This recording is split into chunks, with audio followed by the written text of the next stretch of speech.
ನಮಸ್ಕಾರ friends, quarterly result ಚಾನಲ್ಗೆ ಸ್ವಾಗತ. ಕರ್ನಾಟಕ ಬ್ಯಾಂಕ್ ತನ್ನ ಕ್ವಾರ್ಟರ್ 3 ರಿಸಲ್ಟನ್ನು ಪಬ್ಲಿಷ್ ಮಾಡಿದೆ. ಇದು ಕನ್ಸಾಲಿಡೇಟೆಡ್ ಫೈನಾನ್ಷಿಯಲ್ ರಿಸಲ್ಟ್ ಆಗಿದೆ. ಇದು ಈಗ ಬಂದ ಕ್ವಾರ್ಟರ್ 3 ರಿಸಲ್ಟ್ ಕಾಲಮ್, ಇದು ಹಿಂದಿನ ಕ್ವಾರ್ಟರ್ 2 ರಿಸಲ್ಟ್ ಕಾಲಮ್, ಇದು ಹಿಂದಿನ ವರ್ಷದ ಕ್ವಾರ್ಟರ್ 3 ರಿಸಲ್ಟ್ ಕಾಲಮ್. ಇವೆರಡು ಕಾಲಮ್ ಹೋಲಿಕೆಗೋಸ್ಕರ ಕೊಟ್ಟಿದ್ದಾರೆ. ಡಾಟಾ ಕಳಿಸ್ದಲ್ಲಿದೆ. ಎಲ್ಲಕ್ಕಿಂತ ಮೊದಲಿಗೆ ನೋಡೋಣ ಟೋಟಲ್ ಇನ್ಕಮ್ ಅಂದರೆ ಆದಾಯದ ಬಗ್ಗೆ.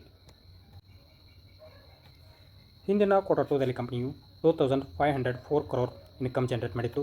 ಹಿಂದಿನ ವರ್ಷದ ಕ್ವಾರ್ಟರ್ 3ದಲ್ಲಿ ಕಂಪನಿಯು 2438 crore ಇನ್ಕಮ್ ಜನರೇಟ್ ಮಾಡಿತ್ತು. ಈಗಿನ ಕ್ವಾರ್ಟರ್ 3ದಲ್ಲಿ ಕಂಪನಿಯು 2542 crore ಇನ್ಕಮ್ ಜನರೇಟ್ ಮಾಡಿದೆ.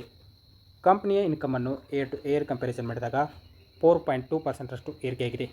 ಅದೇ ಕಂಪನಿಯ ಇನ್ಕಮನ್ನು ಕ್ವಾರ್ಟರ್ ಟು ಕ್ವಾರ್ಟರ್ ಕಂಪ್ಯಾರಿಸನ್ ಮಾಡಿದಾಗ 1.5% ಏರಿಕೆಯಾಗಿದೆ. ನೆಕ್ಸ್ಟ್ ಪಾಯಿಂಟ್ ನೋಡೋಣ ಟೋಟಲ್ ಎಕ್ಸ್ಪೆಂಡಿಚರ್ ಅಂದರೆ ಖರ್ಚಿನ ಬಗ್ಗೆ.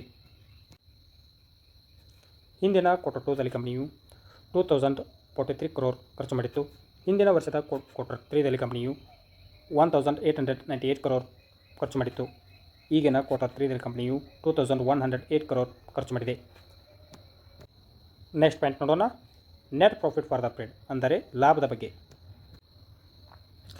ಹಿಂದಿನ ಕ್ವಾರ್ಟರ್ 2ದಲ್ಲಿ ಕಂಪನಿಯು 336 crore ಪ್ರಾಫಿಟ್ ಮಾಡಿತ್ತು. ಹಿಂದಿನ ವರ್ಷದ ಕ್ವಾರ್ಟರ್ 3ದಲ್ಲಿ ಕಂಪನಿಯು 331 crore ಪ್ರಾಫಿಟ್ ಮಾಡಿತ್ತು. ಈಗಿನ ಕ್ವಾರ್ಟರ್ 3ದಲ್ಲಿ ಕಂಪನಿಯು 283 crore ಪ್ರಾಫಿಟ್ ಮಾಡಿದೆ. ಕಂಪನಿಯ ಪ್ರಾಫಿಟನ್ನು ಏರ್ ಟು ಏರ್ ಕಂಪ್ಯಾರಿಸನ್ ಮಾಡಿದಾಗ 14.5% ಇಳಿಕೆಯಾಗಿದೆ. ಅದೇ ಕಂಪನಿಯ ಪ್ರಾಫಿಟನ್ನು ಕ್ವಾರ್ಟರ್ ಟು ಕ್ವಾರ್ಟರ್ ಕಂಪ್ಯಾರಿಸನ್ ಮಾಡಿದಾಗ 15.7% ಇಳಿಕೆಯಾಗಿದೆ.